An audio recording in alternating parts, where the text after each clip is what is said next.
Welcome to our channel. Today we how to automate email marketing for law firms with Mailchimp, full guide step by step clearly.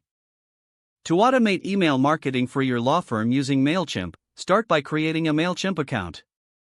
Visit the Mailchimp website and sign up for a new account.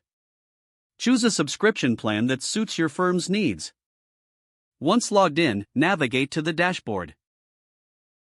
Click on the Audience tab to set up your contacts. Here, import your client list by uploading a CSV file or integrating with existing tools. Make sure to segment your audience based on relevant criteria like practice area or client status. Next, click on the Campaigns tab to create your first email campaign. Select Create Campaign and choose Email from the options. Within the email setup, select Automated to start building your automation. Choose a template that reflects your law firm's branding.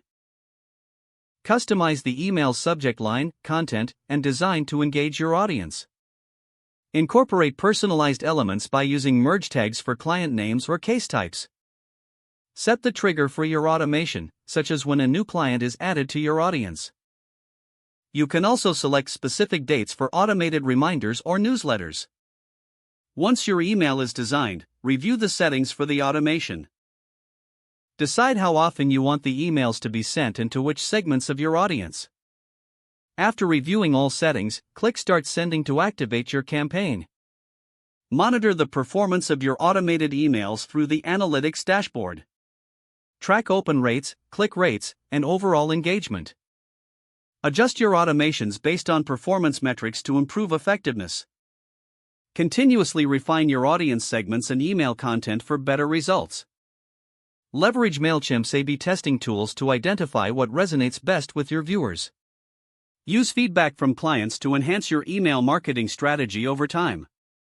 By following these steps, your law firm's email marketing will be automated, efficient, and effective. If the page does not load, refresh the browser or try again in a private or incognito window. Make sure you are using the correct email address, then retype it carefully to avoid small typos. If your password is not accepted, use the reset option and create a new strong password you can remember. Don't forget to like this video and subscribe to our channel for more step-by-step tech guides.